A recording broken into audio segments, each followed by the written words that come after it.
Bienvenue dans ce 9e épisode de Révision du français pour le brevet. Aujourd'hui, nous allons parler du romantisme, l'un des grands mouvements littéraires et artistiques du 19e siècle. C'est un chapitre essentiel parce qu'il permet de comprendre une nouvelle manière d'écrire, une littérature qui donne une place centrale aux sentiments, au moi, à la nature, au rêve, à la liberté, à la révolte, au passé, à l'imaginaire et aux grands élans de l'âme humaine. Le romantisme apparaît en Europe à la fin du XVIIIe siècle et se développe en France surtout dans la première moitié du XIXe siècle. Il ne naît pas d'un seul coup avec une date unique et un groupe parfaitement organisé. C'est plutôt une grande transformation de la sensibilité artistique. Les écrivains romantiques veulent sortir des règles trop strictes héritées du classicisme. Ils refusent l'idée qu'une œuvre doive forcément obéir à des modèles fixes, à des sujets nobles bien séparés des sujets ordinaires, à une langue toujours mesurée, à des formes trop contrôlées. Ils veulent une littérature plus libre, plus expressive, plus ouverte aux contradictions de la vie. Pour comprendre le romantisme, il faut imaginer le contexte historique. Les écrivains du début du XIXe siècle vivent après la Révolution française, après la Terreur, après l'Empire napoléonien, après de grands espoirs et de grandes désillusions.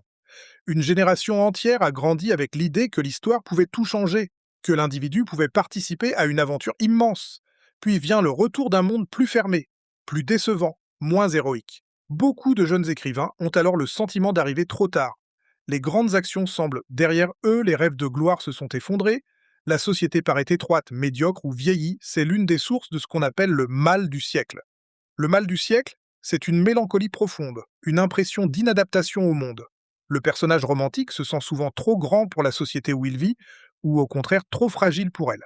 Il aspire à l'infini, mais il se heurte à la réalité. Il rêve d'amour absolu, de liberté, de beauté, de grandeur, et il rencontre l'ennui, la solitude, l'échec, l'hypocrisie sociale, la fuite du temps, la mort. Ce malaise n'est pas seulement une tristesse personnelle. Il est lié à une époque. Chez Chateaubriand, chez Musset, chez Lamartine, chez Vigny, chez Hugo parfois, le moi individuel devient le lieu où se ressentent les secousses de l'histoire. Le romantisme donne donc une place immense au moi. Cela ne veut pas dire que les écrivains romantiques sont simplement égocentriques, cela veut dire qu'ils considèrent l'expérience intérieure comme une matière littéraire digne d'intérêt. Le poète peut parler de sa douleur, de son amour, de ses souvenirs, de ses doutes, de ses rêves, de ses regrets. La poésie lyrique devient un genre majeur. Le lyrisme, c'est l'expression personnelle des sentiments. Quand un poète évoque la fuite du temps, un amour perdu, un paysage qui réveille la mémoire, une solitude profonde, il ne raconte pas seulement sa vie privée, il cherche à toucher une expérience humaine universelle. Lamartine est l'un des grands noms de ce lyrisme romantique. Avec les Méditations poétiques, publiées en 1820, il donne à la poésie française une voix nouvelle, plus intime, plus musicale, plus élégiaque. Dans un poème comme Le Lac, le paysage devient le compagnon du souvenir amoureux. Le lac, le temps, l'eau, la nature, la mémoire, tout se mêle. Le poète demande presque à la nature de garder la trace d'un bonheur disparu. Ce thème est profondément romantique. Le monde extérieur devient le miroir du monde intérieur. La nature n'est pas seulement un décor, elle écoute, elle répond, elle console ou elle rappelle la perte. La nature occupe une place essentielle dans le romantisme. Elle peut être douce, protectrice, maternelle, mais elle peut aussi être grandiose, sauvage, inquiétante, sublime. Le romantique aime les tempêtes, les montagnes, les ruines, les forêts, les nuits, les océans, les couchers de soleil. Ces paysages ne sont pas choisis au hasard. Ils permettent d'exprimer ce que l'être humain ressent devant plus grand que lui. Le sublime, c'est justement cette impression de grandeur qui dépasse l'homme, qui l'émerveille et l'effraie en même temps. Devant une montagne, une mer déchaînée ou une nuit étoilée, le personnage romantique sent à la fois sa petitesse et son désir d'infini. Le romantisme aime aussi la solitude.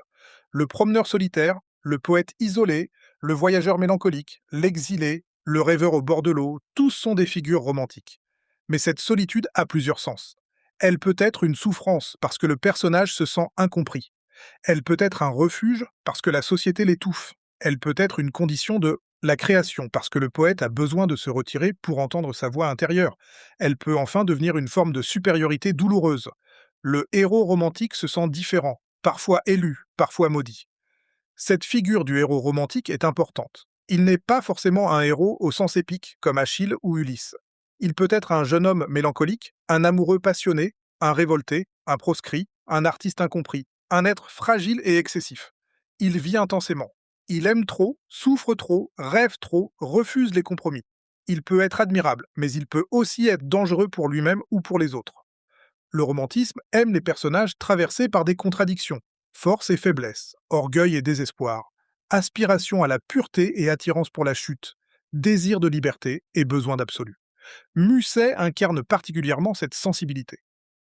Dans La Confession d'un enfant du siècle, il donne une analyse célèbre du malaise d'une génération née après les grands bouleversements révolutionnaires et impériaux. Ces personnages sont souvent jeunes, passionnés, lucides et désabusés. Ils veulent croire à l'amour, mais ils doutent. Ils veulent vivre intensément, mais ils sont blessés par l'ironie, l'instabilité, la fatigue morale. Avec Musset, le romantisme n'est pas seulement un élan exalté, il devient aussi conscience de la fragilité, du désenchantement, de l'impossibilité de croire simplement. Victor Hugo, lui, est la grande figure du romantisme français, mais il ne faut pas le réduire à une seule image. Hugo est poète, dramaturge, romancier, penseur politique.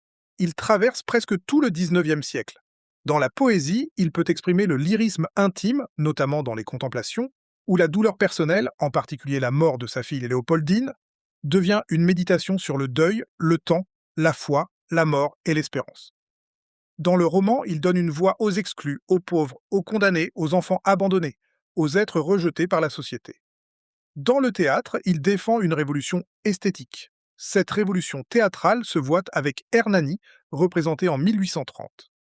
La première de la pièce déclenche une véritable bataille entre les partisans du théâtre classique et les jeunes romantiques.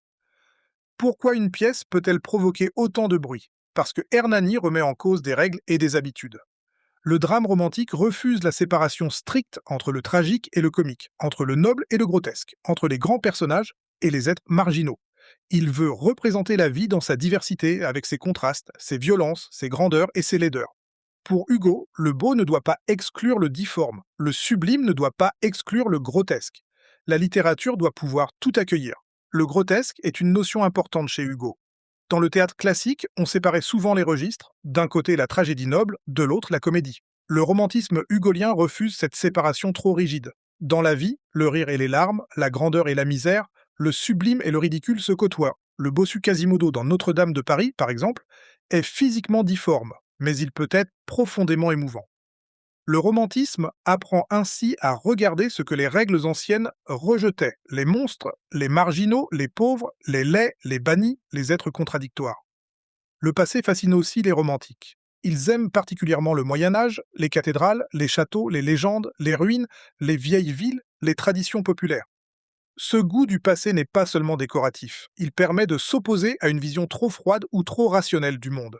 Les ruines, par exemple, rappellent la fuite du temps, la grandeur disparue, la fragilité des civilisations.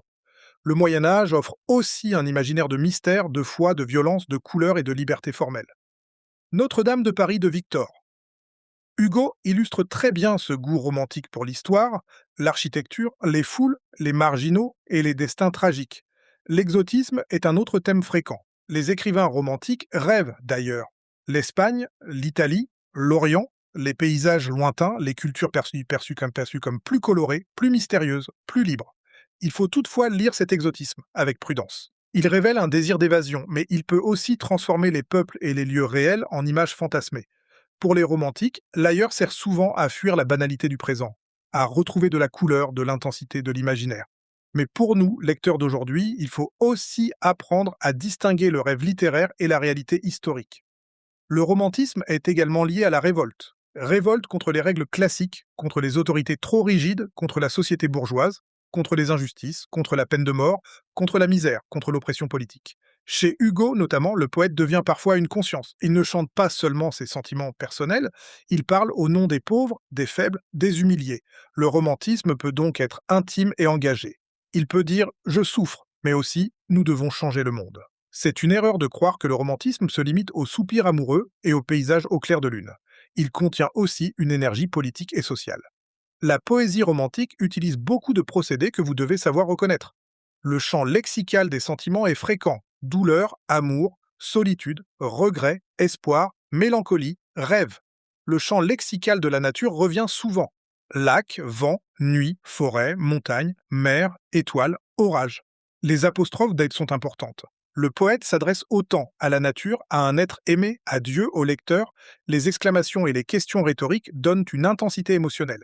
Les métaphores permettent de transformer un paysage en image intérieure. Les personnifications donnent vie à la nature. Le vent gémit, la nuit enveloppe, le lac se souvient, la tombe parle presque. Pour le brevet, il faut savoir analyser un texte romantique sans tomber dans des formules vagues.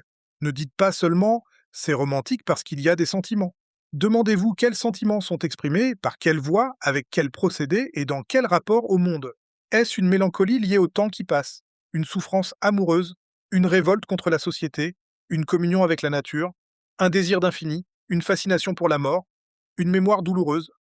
Le romantisme est une littérature de l'intensité, mais cette intensité doit être précisément analysée. Il faut aussi éviter une autre simplification. Opposer brutalement romantisme et raison. Les romantiques ne sont pas simplement des ennemis de l'intelligence. Ils refusent plutôt que la raison soit la seule manière de comprendre l'être humain. Pour eux, l'imagination, la sensibilité, le rêve, la mémoire, la douleur, la foi, la passion révèlent aussi des vérités.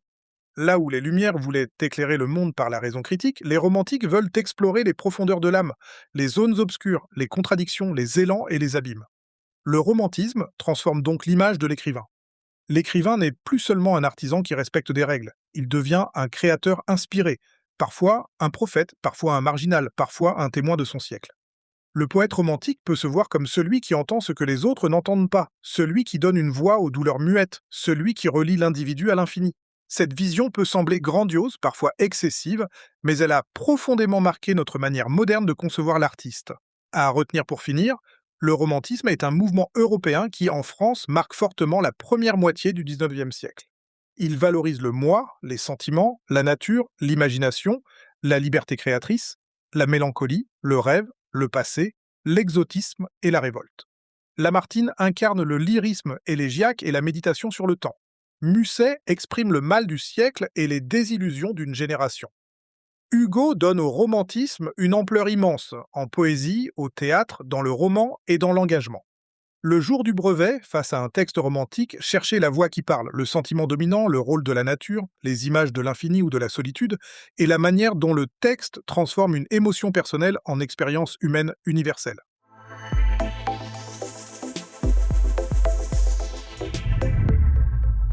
Merci d'avoir écouté cet épisode. N'hésite pas à t'abonner, à partager et surtout à foncer écouter les suivants. À très vite.